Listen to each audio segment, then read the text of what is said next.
I'm Kirk Megu, host of Politics and Polemics on the New Books Network.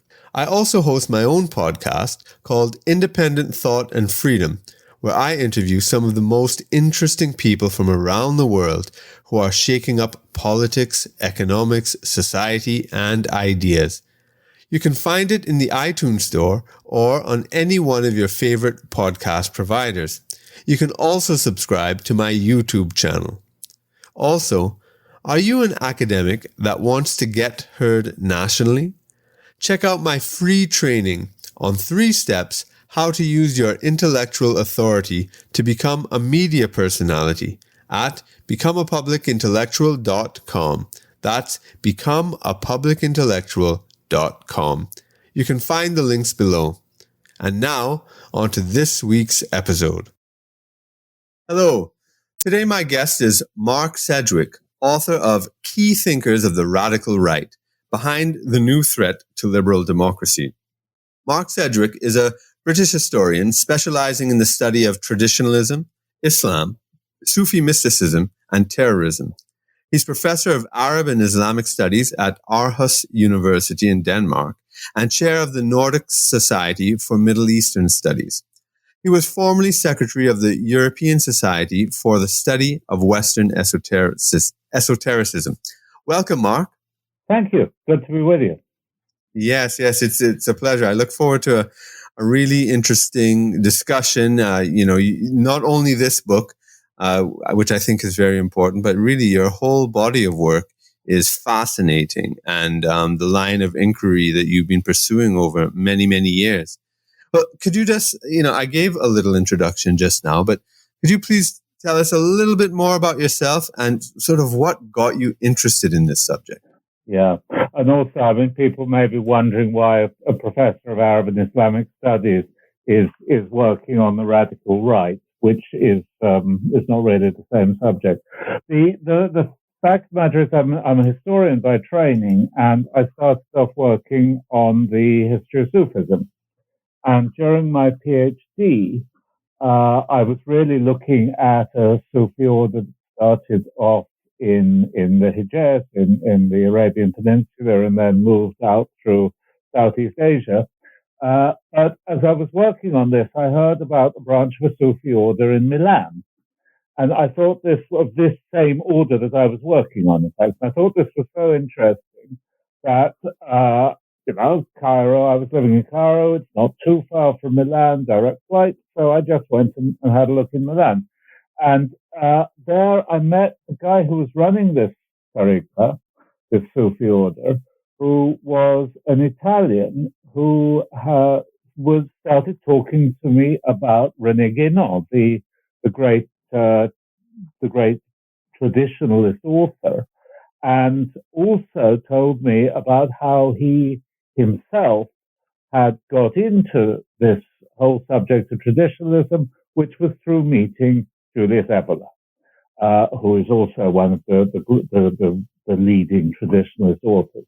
So through this, when I was trying to study a Sufi order, I got into this whole world of Evola and traditionalism and so on, which I found so interesting that I've been working on it ever since. Right. So it's kind of an accidental discovery when working in one field, and you made this connection, this esoteric connection. Yeah. Plus it is actually still connected to my sort of main Islamic field, because there are these overlaps. I discovered afterwards it wasn't just this one order in Milan. There are multiple overlaps between Islam today, which is a global phenomenon, and what's happening in the esoteric world and also in these political worlds. Yeah. Well, if we start off from your current book that we'll be focusing on in this particular interview, Key Thinkers of the Radical Right, I suppose we should perhaps, like, good academics, start off with a definition. What is the radical right? And, why is it important? People have been hearing about, the alt-right and, Donald Trump, Brexit, how does that all fit into it? Yeah. Well, I mean, in a sense, the radical right and the alt-right are almost the same thing. The term alt-right tends to be used more in the North American context, and the radical right is an American, a European, and now, quite interestingly, also a South American and Russian phenomenon. So the alt-right could be understood as the North American section of this larger phenomenon of the radical right. Radical in the sense that they are criticizing the whole system. There's one understanding of radical which refers to the origin of the term, referring to a root, right? That radicals are people who are looking at the roots of the system and critiquing the roots of the system rather than looking at the way the system is operating, rather than looking at the uses or the abuses of the system. So that's the sense in which they're radical. The sense in which they're right is less easy. I mean, sometimes they describe themselves as right, but sometimes they don't. And quite where the right is and what the right means is actually one of the things that some of them are questioning, because we used to have this neat left-right division, which in many countries' politics you could point to a nice big center-right party and a nice big center-left party, and they disagreed on certain economic questions, on certain social questions, and that was all nice and easy to understand. That system is falling apart everywhere in national politics, and these radical right people are challenging that system as well. So some of them will actually say, we are neither right nor left. We're a third force or a fourth force. So placing them on the right is less clearly correct than calling them radical, but at least they're certainly not left and they're certainly not center. So if we're operating with that sort of a system, we have to put them on the right. The importance of these people nowadays, I mean, you mentioned Donald Trump, you mentioned Brexit, is increasing, I think, precisely because of the way that politics everywhere is changing, that the old centre parties are losing their support and that new parties are coming in. Now, this is something that's happening for many, many reasons, and the ideologies of the radical right are not themselves driving this process, I think, but they are certainly benefiting from this process, and they may be contributing to this process. These guys we're talking about in today and that are in this book on the key things for the radical right, they are mostly quite serious intellectuals. And Donald Trump does not, as far as I know, read difficult, serious intellectuals. I don't know how many people who were behind UKIP and Brexit are reading these serious intellectuals, but there are people who are close to some of these figures who are reading these.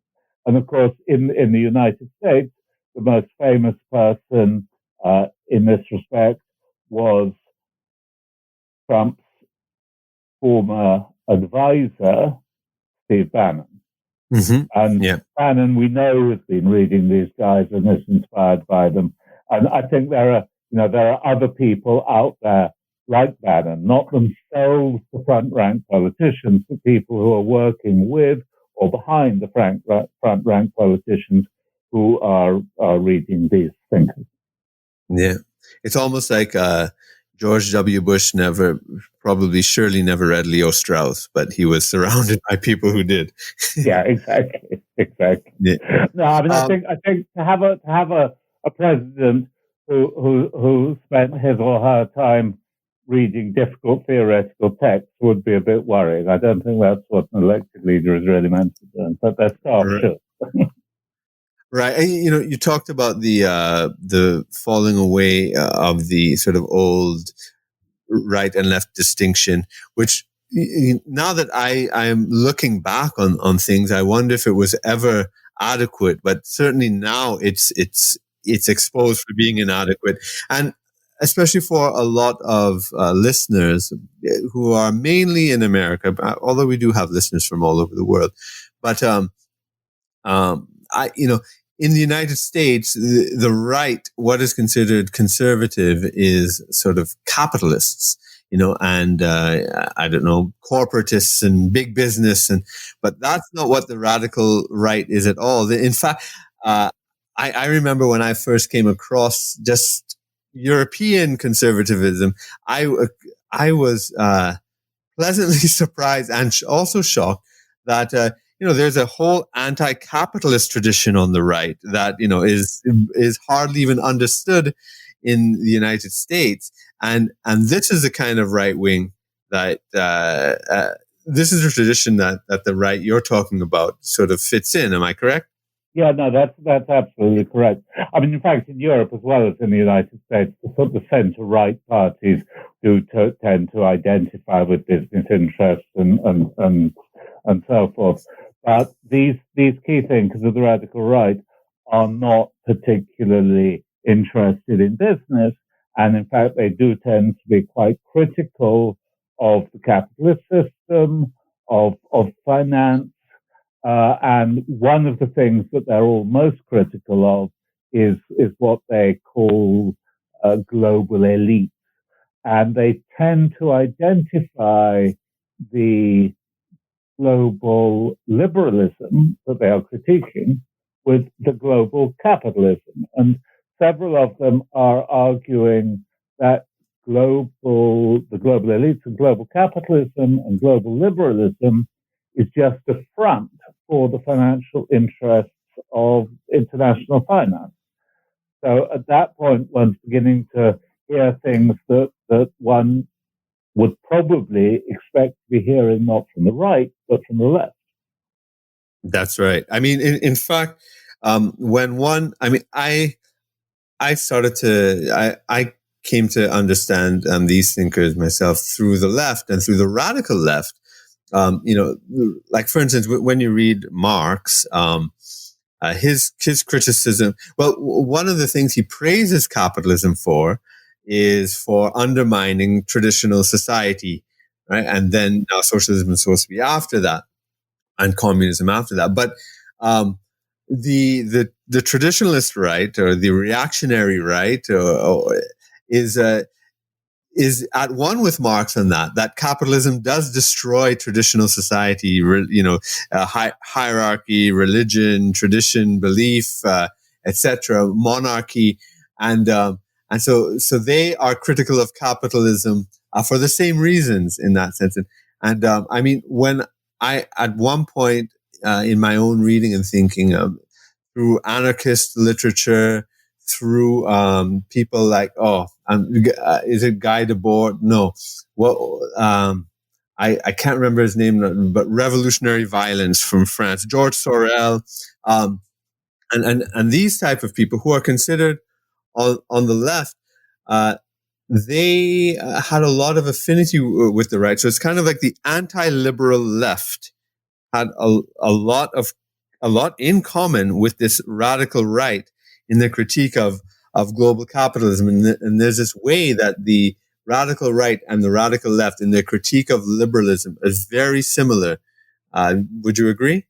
No, I would completely. I mean, in fact, there have been a couple of occasions on which, at least a couple of occasions, so 2 occasions that I know of, when people on the far right have actually got into contact with people on the far left and said, look, basically, we should be fighting together.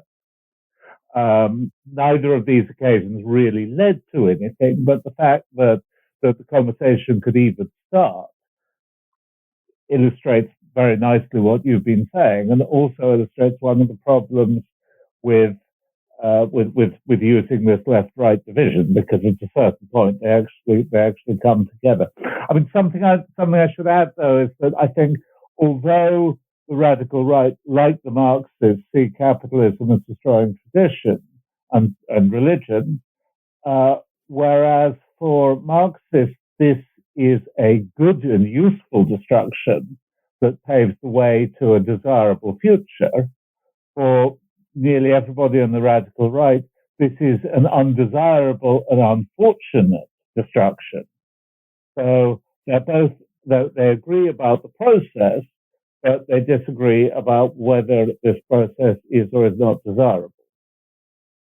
Yeah, and to move back toward your book, I mean, you did mention in the book that two of the thinkers that you were not going to cover because they're covered so widely elsewhere are Nietzsche and Heidegger, and that's very important because both the right and left, admire these thinkers, or at least elements of the right and elements of the left admire these thinkers,